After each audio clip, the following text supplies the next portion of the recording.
capítulo 18. Nesta manhã nós vamos ler do verso 30 ao 40 e vamos dar continuidade a essa história que pode ser muito bem chamada de a disputa dos deuses ou a disputa dos profetas, porque ali tantos profetas estavam sendo testados, Baal, os profetas de Baal por um lado, e Elias, o profeta do Senhor, por outro lado, como também os deuses. Nós saberíamos então quem era o Deus verdadeiro, porque o Deus único e verdadeiro seria aquele que respondesse com fogo, conforme ficou combinado entre eles ali. Então, hoje nós vamos dar continuidade a essa história. Antes de entrarmos na leitura da nossa passagem, irmãos, deixa eu lembrar a vocês um ponto importante desse contexto para o nosso esclarecimento. E deve despertar, inclusive, a nossa atenção também para nós mesmos, e não apenas olharmos lá para o passado para ver como as coisas estavam acontecendo lá atrás. Devemos olhar para nós, para o nosso tempo, nossa época, para a nossa igreja, para o nosso culto a Deus, para a nossa adoração. Isso também é importante. Naqueles dias, como nós vimos, desde que o reino de Israel foi dividido em dois, e agora não mais um rei apenas reinava sobre Israel, mas com o reino dividido havia então dois reis, um que reinava sobre as 10 tribos e outro que reinava sobre Judá, especialmente sobre Judá. E a adoração verdadeira, conforme estabelecido pelo Senhor, era aquela que acontecia segundo a sua palavra, ou seja, segundo aquilo que o próprio Deus havia já estabelecido.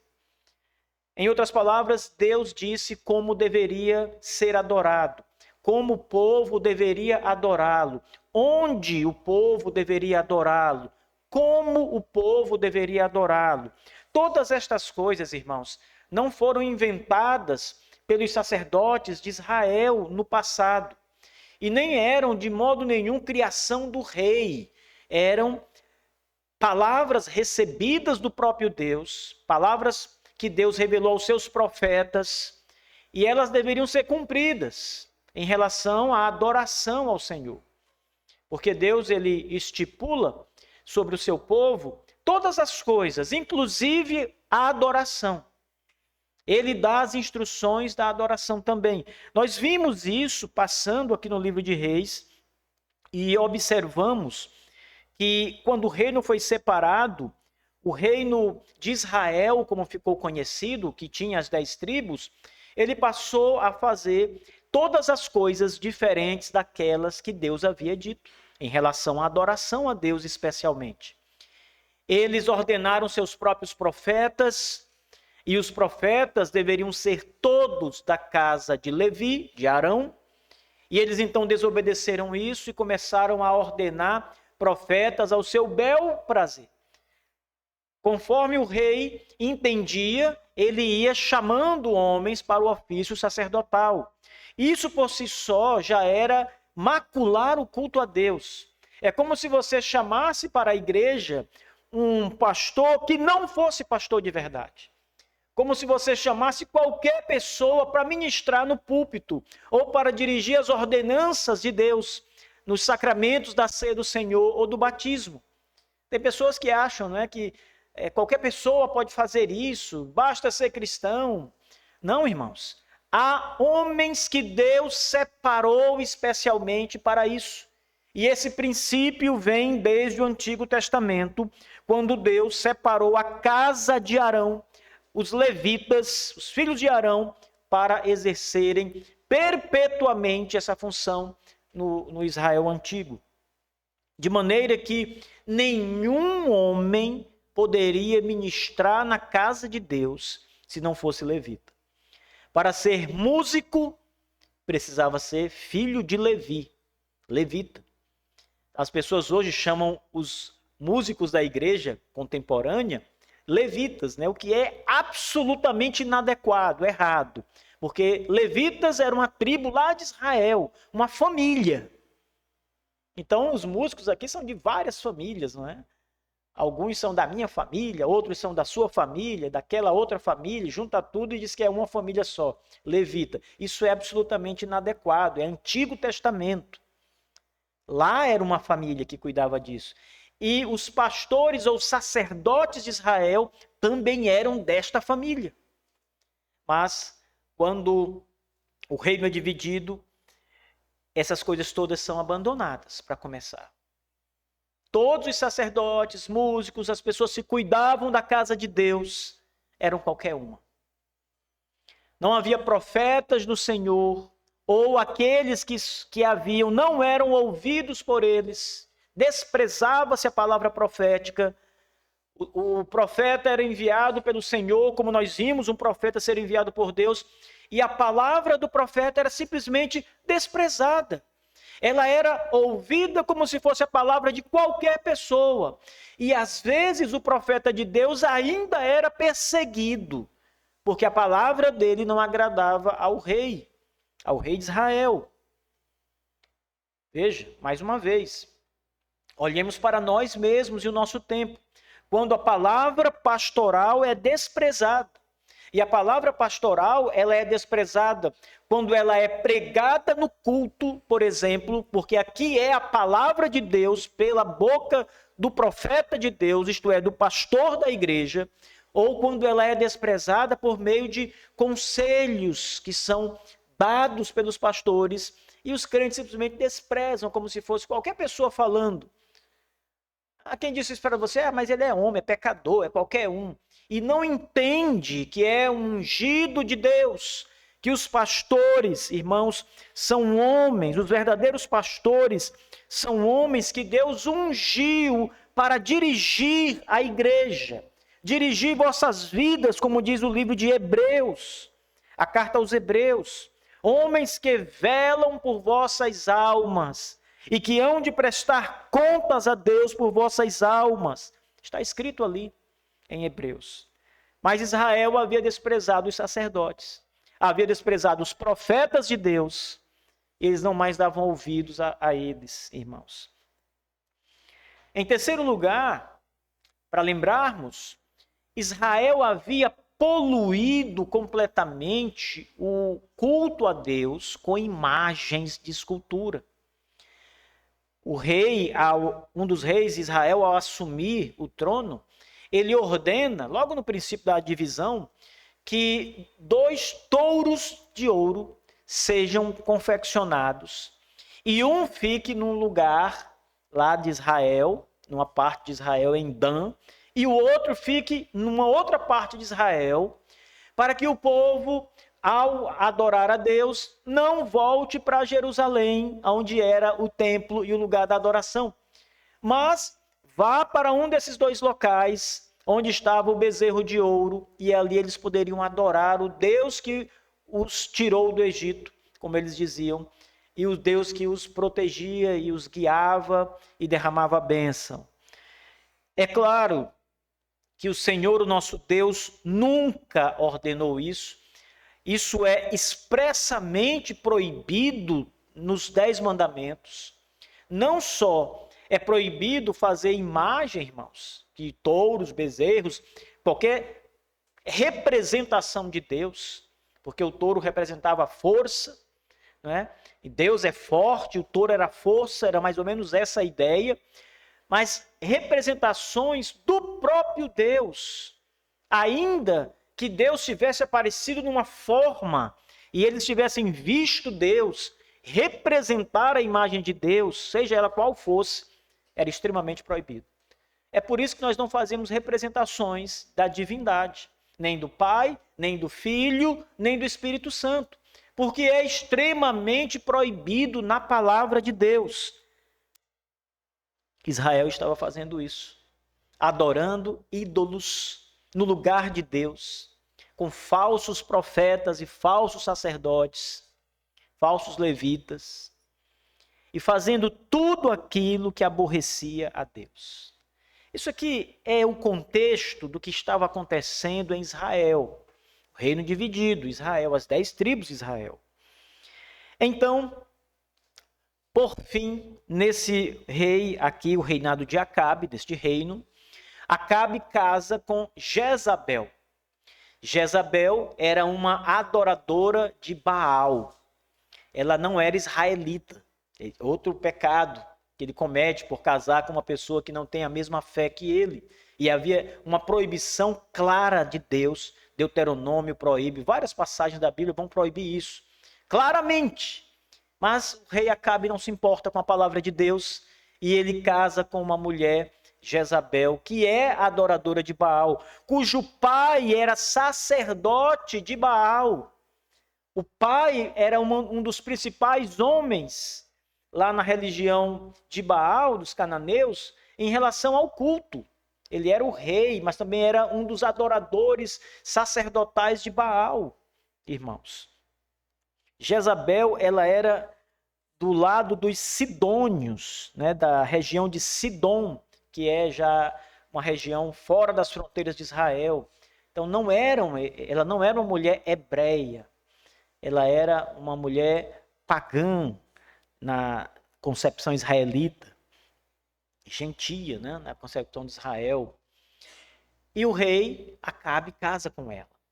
E ela traz para Israel toda a sua religião pagã, adoração a Baal. Aqui é onde acontece o desafio dos deuses, no Monte Carmelo, irmãos. O Monte Carmelo ele está na fronteira entre Israel e os sidônios. Então é como se fosse uma divisa mesmo. E antigamente, antes dessa época aqui, o Deus verdadeiro já fora adorado ali. Já foi erguido o altar de pedra ali para Deus, para adoração ao Deus verdadeiro, antes disso tudo. Mas quando Jezabel veio com seus ídolos, com a sua adoração a Baal, sua religião, seus profetas, elas mandaram acabar com toda a adoração ao Deus verdadeiro e destruir altares, qualquer coisa que fizesse menção, lembrança a Yahvé, o Deus de Israel. E havia um altar no Monte Carmelo que era dedicado a Deus, e esse altar foi destruído completamente, totalmente destruído. Nessa ocasião, onde Elias está reunido com os 450 profetas de Baal, e mais 400 profetas dos bosques, que também eram pagãos, quase 900 profetas ali, e apenas Elias, ele diz, eu estou sozinho aqui. Os primeiros passos de Elias, irmãos, conforme veremos agora, é a restauração do altar de Deus.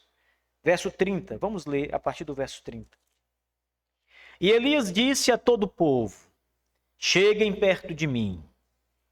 E todo o povo chegou perto dele, e ele consertou o altar do Senhor que estava quebrado. E Elias pegou 12 pedras, segundo o número das tribos dos filhos de Jacó, a quem a palavra do Senhor veio, dizendo, Israel será o meu nome, o teu nome. E com as pedras ele edificou um altar no nome do Senhor, e fez uma trincheira ao redor do altar, grande o suficiente para conter 2 medidas de semente. E ele colocou a lenha em ordem, e cortou o novilho em pedaços, e o colocou sobre a lenha, e disse, enchei 4 barricas de água, e derramai-a em cima do sacrifício queimado, e sobre a lenha. E ele disse, fazei-o pela segunda vez. E eles o fizeram pela segunda vez. E disse, fazei-o pela terceira vez. E eles o fizeram pela terceira vez. E a água escorreu ao redor do altar. E ele também encheu a trincheira de água. E sucedeu, na hora da oferta do sacrifício da tarde, que Elias, o profeta, aproximou-se e disse, Senhor, Deus de Abraão, Isaque e de Israel, que seja conhecido neste dia que tu és Deus em Israel, e que eu sou o teu servo, e que tenho feito todas as coisas mediante a tua palavra. Ouve-me, ó Senhor, ouve-me, para que este povo possa saber que tu és o Senhor Deus e que tu tens feito se volver novamente o seu coração. Então o fogo do Senhor caiu e consumiu o sacrifício queimado, e a lenha, e as pedras, e o pó, e ainda lambeu a água que estava na trincheira. E quando todo o povo viu isto, eles caíram sobre as suas faces e disseram: o Senhor, Ele é Deus. O Senhor, Ele é Deus. E Elias disse-lhes: tomai os profetas de Baal, não deixem escapar nenhum deles. E eles os pegaram. E Elias os fez descer até o ribeiro de Quisson, e ali os matou. Amém. Bem, antes disso acontecer, os profetas de Baal tiveram a sua oportunidade. Elias disse: vocês podem começar. Sabe o que isso significava, irmãos? Que se, ao começar o seu rito religioso, o sacrifício, fogo caísse do céu, Elias seria morto. Ele não teria nem chance de tentar, porque o verdadeiro Deus, e só ele, responderia do céu, com fogo. Então, se o fogo caísse logo, era Baal o verdadeiro Deus. Elias poderia ser morto. Acabou. E Elias disse: comecem. Isso mostra, meus irmãos, não apenas a coragem de Elias, porque é preciso ter coragem para arriscar a própria vida ali, mas mostra, sobretudo, a certeza de Elias de que o Senhor, o seu Deus, era o único Deus verdadeiro. Elias já havia passado pelas provas que nós vimos aqui, de maneira que ele não poderia duvidar disso, porque ele mesmo fora sustentado por Deus no deserto, na caverna. Deus enviou corvos para levar carne para Elias. Ele tinha água para beber, num tempo que não havia água e nem comida em Israel, onde tudo estava acabando, escassez completa, fome. O texto usa a expressão extremamente faminto em relação ao povo, porque não havia comida. E Elias, ele foi sustentado por Deus, e ele provou a mão de Deus, ele viu a mão de Deus. Depois ele é levado para a casa da viúva, como vimos, e ali também ele é sustentado pela mão de Deus, porque não acaba a farinha e nem o óleo. E ele depois ressuscita o morto pelo poder de Deus, o filho da viúva de Naim, de Sarepta. Ele ressuscita o filho dela pelo poder de Deus. Então ele havia provado, irmãos.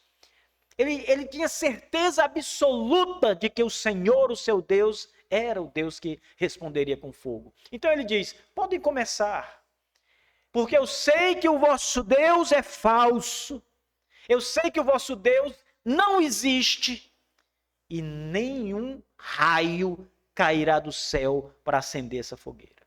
Nenhum. Ele tinha absoluta certeza disso, irmãos. Em segundo lugar, como eu disse no último sermão, irmãos, Satanás, ele opera com prodígios de mentira. Eu quero dizer aos irmãos que o diabo tem poder para fazer coisas assim, trazer fogo do céu. Satanás pode fazer isso. Satanás, ele opera por meio de demônios. Satanás opera pelos ídolos, pelas imagens de escultura. As escrituras do Antigo Testamento, elas várias vezes, em muitos lugares, dizem abertamente que por trás dos ídolos há demônios. Então você vê as pessoas que adoram ídolos, por exemplo, no nosso tempo, há um demônio por trás dos ídolos, segundo as escrituras. Não pense que é só uma estátua. Não pense que é só um pedaço de gesso ou barro e é só isso. Não, irmãos, há um poder maligno, demoníaco que opera ali, por trás da idolatria. E a Escritura fala isso abertamente. Satanás, ele atua com poder no nosso mundo, no mundo antigo. Os magos dos dias de Moisés fizeram os mesmos sinais que Moisés. Como pode? Moisés toma o seu cajado e o seu cajado vira uma serpente. Os magos fazem a mesma coisa. Eram bruxos, feiticeiros, mas o que operava por trás desse poder? O diabo, Satanás. Então, aqui, pelo princípio de que Satanás opera e tem poder, ele poderia fazer fogo cair do céu. Inclusive, no Novo Testamento, em Apocalipse, tem uma passagem que diz que a imagem da besta fará fogo cair do céu. Não sei se vocês lembram dessa passagem. Mas fará até fogo cair do céu. Ou seja, claramente uma alusão a isso aqui, a esse evento aqui do Antigo Testamento, em que só o Deus verdadeiro faria fogo cair do céu. É uma alusão a isso. Bom, Deus não permitiu, porque o diabo está debaixo das mãos de Deus, do controle absoluto de Deus. E nesta ocasião, o Senhor não permitiria que Satanás usasse qualquer poder para enganar, porque era uma disputa entre os deuses. O Deus verdadeiro de um lado e os falsos deuses do outro. E Deus estava honrando o seu nome, honrando o seu profeta verdadeiro, e impediu as artimanhas do diabo, os prodígios e mentiras de Satanás de serem realizados naquele dia. Porque, irmãos, apesar do poder do diabo e dos demônios, todos eles estão na mão de Deus. Entendam isso. Deus é o soberano do universo, é o Senhor, é o que controla todas as coisas, é o que permite que o diabo atue e aquele que impede que o diabo atue, conforme sua vontade. Então, Satanás está nas mãos de Deus, sempre esteve. Deus nunca foi ameaçado, verdadeiramente ameaçado pelo diabo. Deus nunca esteve em risco. O governo de Deus, o poder de Deus, nunca esteve em perigo.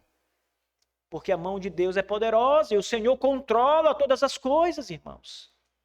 E o diabo não é Deus. Quando ele é chamado de Deus nas Escrituras, não entendam como se ele fosse um rival divino. Ele não é divino. Ele é um anjo caído que tem alguns poderes. Não como Deus, mas os poderes angelicais. E o Senhor controla. Nesta ocasião, Deus proíbe Satanás de agir. É por isso que nós vemos aqui, quando os adoradores de Baal estão ali cantando, dançando, se cortando todo, clamando, desde manhã cedo até chegando à noite, eles estão ali fazendo o possível. E a resposta sempre é silêncio. Como Baal responde? Com a mudez dos ídolos. Em silêncio total, completo, sem abrir a boca, sem som nenhum é ouvido do céu. Não há raios, não há nada que suspeite-se que Baal esteja agindo, nada. Silêncio total, nada acontece. E por outro lado, nosso profeta Elias está zombando deles. Gritem mais alto. Vocês viram essa passagem. Mas agora é a vez do nosso profeta, o profeta do Deus Todo-Poderoso, agir. E tudo é diferente aqui. A maneira como Elias age é completamente diferente em todos os detalhes da maneira como os profetas de Baal agem, irmãos. Sabe como Elias começa as coisas? Ele começa restaurando a verdadeira adoração a Deus. Tudo começa aí. Porque o texto diz que ele pega aquele altar caído, altar do Senhor, diz o texto. Versículo 30. E Elias disse a todo o povo: cheguem perto de mim. E todo o povo chegou perto dele, e ele consertou o altar do Senhor. Vejam aí. Havia um altar do Senhor ali, onde Deus era adorado no passado, estava quebrado. O altar era um montão de pedras reunido, organizado, onde o sacrifício era colocado para adoração. Mas o altar estava quebrado, só havia ali os restos, as ruínas do altar. E ele restaura. Isso significa que o verdadeiro culto, a verdadeira adoração ao Senhor único estava sendo restabelecida pelo seu profeta. Ele reconstrói o altar de Deus. Isso diz muito para nós, irmãos, porque o nosso altar de Deus, a nossa adoração, é o nosso culto solene, como agora, como nós realizamos a cada dia do Senhor, manhã e noite, como nós escolhemos fazer. Nós escolhemos fazer 2 vezes essa adoração a Deus, mas nós não escolhemos como fazer, porque a Escritura já nos prescreve como fazer. E o que nós devemos fazer, na verdade, é reformar o culto quando ele precisa de reformas, como Elias fez aqui. O que nós precisamos fazer como igreja é defender a adoração bíblica para que nenhum elemento estranho seja colocado no culto a Deus, diante do Senhor. Isso é mais ou menos, em termos de analogia, ao que Elias estava fazendo. Ele estava restaurando o culto. O culto é adoração. A adoração ao Deus Todo-Poderoso. E o símbolo disso é refazer o altar de Deus. Além disso, o profeta reúne as 12 pedras, veja, no versículo 31. Pegou 12 pedras, segundo o número das tribos dos filhos de Jacó, a quem a palavra do Senhor veio, dizendo: Israel será o teu nome. Então, simbolicamente, ele pega 12 pedras, lembra que Israel está quebrado ali, dividido, 2 reis, um povo que adora ídolos, povo de Deus Israel, adorando ídolos, e outra parte ali também fragilizada. Então, o profeta pega 12 pedras, representando cada uma das tribos de Israel, nos ensinando aqui que Deus, o Senhor e não Baal, é o Deus de todo Israel. Que esse povo está dividido entre deuses, mas o Senhor é o único Deus sobre eles. Só há um Deus. Israel será chamado pelo nome de Deus. A palavra, irmão, Israel, em hebraico, a terminação El ou El, é Deus em hebraico. O nome de Israel, literalmente, tem o nome de Deus. E eles reúnem todos ali para unificar novamente, religiosamente, para mostrar que aqueles homens de Israel que estavam desviados, que o Deus deles não era Baal, era o Senhor. Isso é muito importante, irmãos, porque essa adoração falsa vinha acontecendo a longa data, não era algo recente. Só que piorava cada vez mais. Israel se desviava cada vez mais dos caminhos do Senhor. Abandonava cada vez mais o Senhor. Alguns estavam adorando só Baal, outros adoravam Baal e Deus, o Senhor. Mas cada vez mais o povo ia ficando distante. E então Elias reúne as pedras, ou as 12 tribos de Israel, simbolicamente, para dizer àquele povo que estava ali acompanhando, que estava ali assistindo, que seriam como que juízes para julgar quem era o verdadeiro Deus. Elias reúne todos eles e diz: acompanhem, vejam, voltem-se para o Senhor que vai responder aqui. E aí, irmãos, depois que o altar é remontado, reconstruído com as pedras, irmãos, o profeta manda fazer algumas coisas interessantes ali. Ele, inicialmente, imagine que esse púlpito aqui é um altar de pedra que foi construído. Era um altar de pedras. E o sacrifício, o animal, seria colocado aqui em cima. Haveria lenha aqui embaixo, sobre a pedra, haveria lenha. E em cima da lenha, o sacrifício, a carne, os pedaços do animal cortado, que seriam, então, queimados para assar e a fumaça subir como cheiro suave ao Senhor. Era assim o sacrifício. Então imagine que aqui está o altar de pedra que Elias fez. O que Elias manda fazer mais? Ele manda cavar um fosso sobre o altar, rodeando o altar. Um rego grande, sabe? Muito grande, arrodeando o altar. Fundo, arrodeando o altar. Cavem. Ele diz, versículo 33, com as pedras ele edificou um altar no nome do Senhor, fez uma trincheira ao redor do altar, grande o suficiente para conter 2 medidas de semente. E então, depois da trincheira feita, ele organiza as coisas. Ele dispõe a lenha sobre o altar, põe os pedaços do animal cortados sobre a lenha para queimar. E tudo parece que está em ordem, não é? Mas então ele faz algo inusitado. Ele manda jogar água sobre o sacrifício, sobre a lenha, sobre as pedras do altar. E ele manda que isso seja feito 3 vezes consecutivas. Ele diz, irmãos, no texto, que barricas d'água, é como se, imaginem aí, vários tambores grandes de água sendo derramados, encharcando ali a lenha que vai ser queimada. Molhando toda a carne, o sacrifício, a água escorrendo, embebendo ali tudo que há para ser queimado, escorrendo pelo altar. Havia tanta água que o texto diz que ela enche o fosso que Elias mandou construir, mandou cavar ao redor do altar. Fica tudo cheio d'água, como fosse um grande rio. E a lenha fica ali pingando, encharcada de água, o animal todo molhado.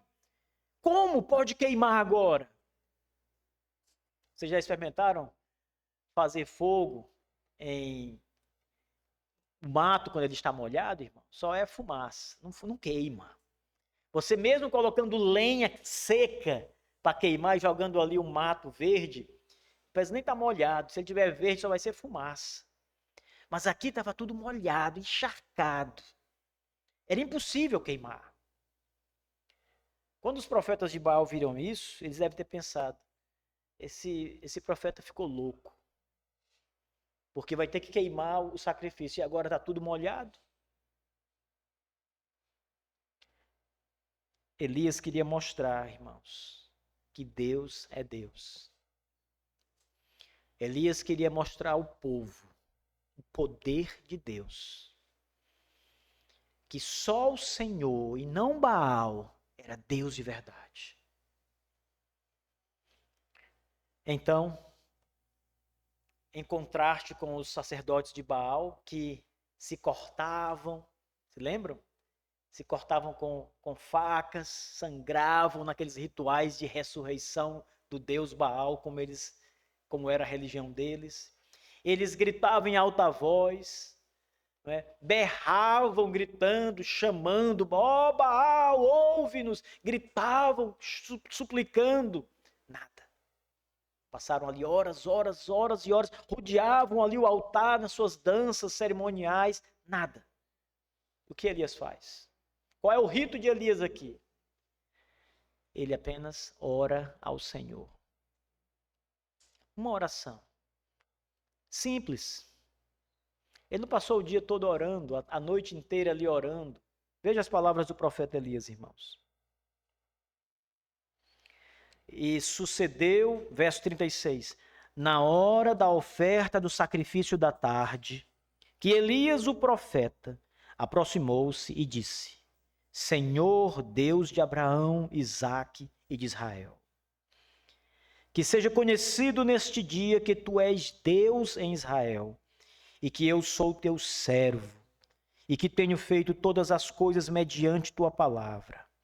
Ouve-me, ó Senhor, ouve-me para que este povo possa saber que tu és o Senhor Deus, e que tu tens feito se volver novamente o seu coração.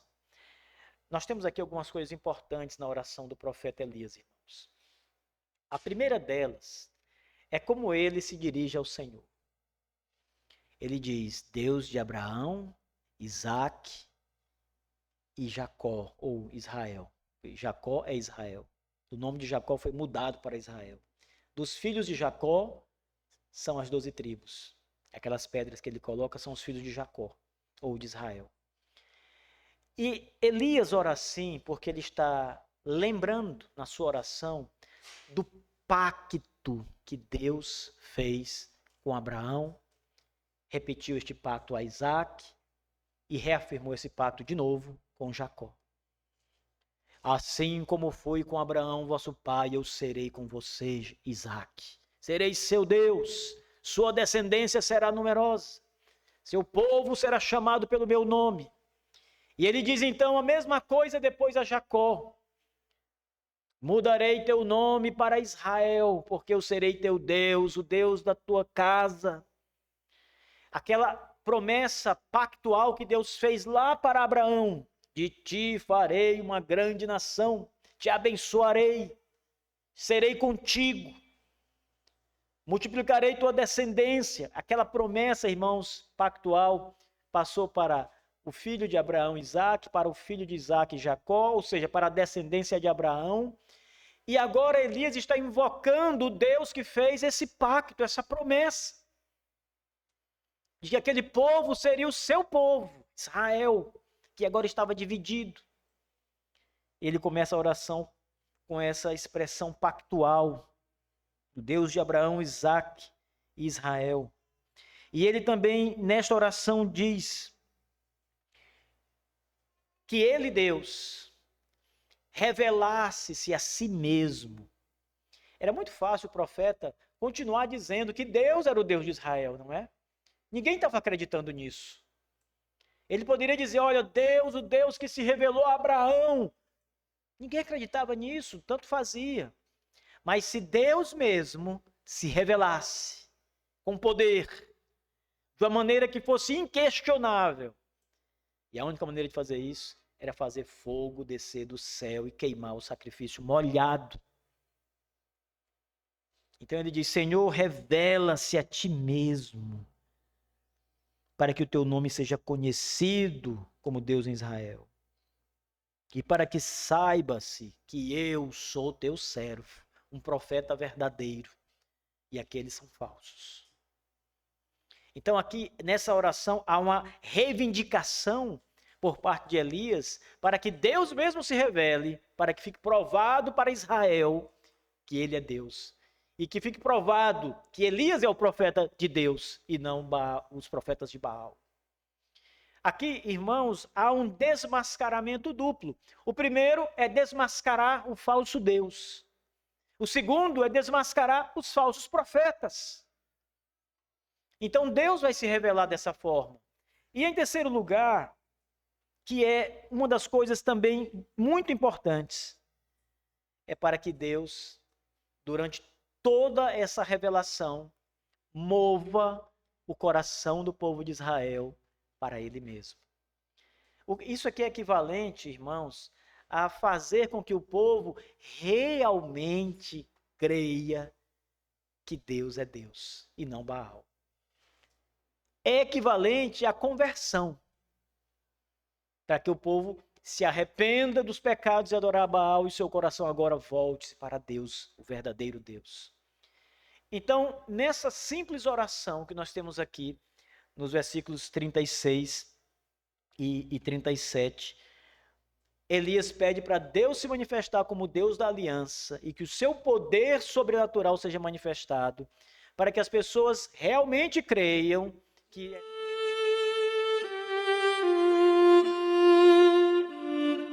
coração novo para eles. E então, diz o nosso texto, fogo caiu do céu. Veja, irmãos, não há nada de extraordinário aqui na oração de Elias. Ele não grita, ele não fica rodeando o altar. Não há nada disso. Em outras ocasiões, Deus exigiu coisas assim, como quando ele foi derrubar as muralhas de Jericó, ele disse, rodeia a cidade 7 vezes. Mas aqui nada disso é pedido. Elias simplesmente ora, Deus manifeste seu poder. E quando Elias termina a sua oração, a Bíblia diz, então fogo do Senhor caiu e consumiu o sacrifício queimado, consumiu toda a carne. Eu fico pensando, irmãos, às vezes, no que sobrou depois daqui. quando as pessoas estavam todas ali olhando, mirando o altar antes do fogo cair do céu. Havia um altar de pedra, havia a lenha, como vimos, havia todo o novilho cortado, colocado em cima do altar, um boi inteiro colocado em cima do altar. O rego que Elias mandou fazer, cheio d'água, o altar todo molhado. Eu fico pensando nessa imagem. O que sobrou depois disso? O texto diz o seguinte, verso 38. Fogo do Senhor caiu e consumiu o sacrifício queimado, consumiu a lenha, as pedras e o pó, e ainda lambeu a água que estava na trincheira. Sabe o que sobrou? Nada. Deus consumiu o sacrifício inteiro, toda a lenha foi queimada com fogo que veio do céu, as pedras foram torradas, o pó que sobrou foi consumido e ele ainda bebeu a água. Até a água. Sabe o que ficou naquele lugar ali? Tudo foi consumido. Vocês sabem o que isso significa? Uma coisa muito simples. Deus recebeu, isto é, aceitou a adoração, o culto de Elias como verdadeiro. Deus, em segundo lugar, provou e manifestou o seu grande poder naquela ocasião, fazendo com que tudo isso acontecesse. Irmãos, algumas lições para terminar essa pregação. A primeira é em relação, como eu frisei no começo, à adoração. A adoração precisa ser conforme as Escrituras. Aqui diz respeito a tudo, ao Deus verdadeiro que devemos adorar, a como adoramos esse Deus verdadeiro quando nos reunimos aqui. Todas as coisas em relação ao culto deve ser bíblico, correto, simples como está nas Escrituras, porém de coração. Nós não devemos adorar a Deus falsamente, friamente. Nosso Deus é um Deus de poder e grande glória. Devemos adorar a Deus e estar na presença de Deus no culto com o nosso coração aquecido, temeroso diante do Senhor, não com pavor de ser destruído, mas com temor reverente diante de Deus, porque Ele é Deus. Ele é o Senhor que nós servimos, que fez o mundo todo. É assim que devemos nos portar diante dele, irmãos. Além disso, devemos nos portar diante de Deus durante o culto com extrema gratidão, porque o Senhor, como nós vimos no Novo Testamento, ele entrega o Filho. Sabe o sacrifício queimado? Lembram o que os sacrifícios queimados representam? Cristo, Deus homem, o Senhor. Aquela manifestação do poder de Deus sobre o sacrifício, irmãos, aceitando e recebendo aquele sacrifício, nos ensina que o grande sacrifício não era aquele animal, mas era o seu Filho Jesus Cristo, que ele recebeu pela sua justiça, sua obediência perfeita, e nós estamos nele. Nosso culto é um momento de gratidão por Jesus Cristo, nosso Senhor. A força do poder, irmãos, a manifestação gloriosa de todo o poder de Deus é vista em nosso Salvador Jesus Cristo, na sua fraqueza, na morte no Calvário e na sua ressurreição dos mortos. Ali está o poder de Deus, que é maior do que fogo cair do céu. Talvez as pessoas fiquem até admiradas se verem essas coisas acontecerem, fogo cair do céu, mas nada se compara em poder ao poder de Deus em Cristo, ressuscitando dos mortos, ao poder de Deus em Cristo de restaurar vidas caídas no pecado. Ele fez isso aqui. Quando o povo viu o sacrifício, o que eles disseram? Só o Senhor é Deus. Só o Senhor é Deus, não é Baal, só o Senhor é Deus. Nas suas Bíblias a palavra Senhor está com letras grafadas em maiúsculo, não é? Quando os israelitas começam a dizer isto, versículo 39, o Senhor, Ele é Deus, o Senhor, Ele é Deus. Eles estão dizendo o nome próprio, o nome pactual, Yahvé, o Deus do pacto, o Deus da aliança. Eles estão dizendo, Yahvé, só Ele é Deus. Estão descartando Baal aqui. Estão dizendo, em outras palavras, Baal não é Deus, só o Senhor é Deus. Irmãos, lembrem de adorar o Senhor de maneira aceitável. Porque quando Deus manifesta o seu poder na adoração, é ali mesmo, irmãos, que os nossos corações e os corações de homens endurecidos, de homens ímpios descrentes, são voltados para o Senhor. Talvez vocês possam dar testemunho de pessoas que vocês conhecem, que vocês digam assim, esta pessoa foi convertida no culto. Eu estava num culto e convidei uma pessoa, ou estava com um amigo descrente no culto, e naquele culto, esta pessoa foi convertida. Eu fui convertido no culto a Deus. Num culto, eu fui para o culto descrente, saí crente. E assim é uma grande parte dos cristãos. Claro que outros são convertidos no evangelismo, em outras coisas, mas muitos deles são durante o culto, quando a adoração ela é perfeitamente bíblica e Deus manifesta o seu poder por meio do Espírito Santo. O nome de Cristo é pregado e exaltado, a conversão de almas. As pessoas respondem como Israel aqui, ele realmente, este que está sendo pregado é Deus, é o Senhor, é o meu Senhor, é o que perdoa pecados, é o Salvador. Ah, meus irmãos, voltem-se para o Senhor no culto verdadeiro. Em segundo e último lugar, meus irmãos, notem o grande poder que Deus tem. Eu sei que nós enfrentamos problemas que às vezes são maiores do que as nossas forças, maiores do que o que nós pensamos. E eu sei que nós temos muita consciência, às vezes, de que nós mesmos não podemos fazer nada para mudar alguma coisa.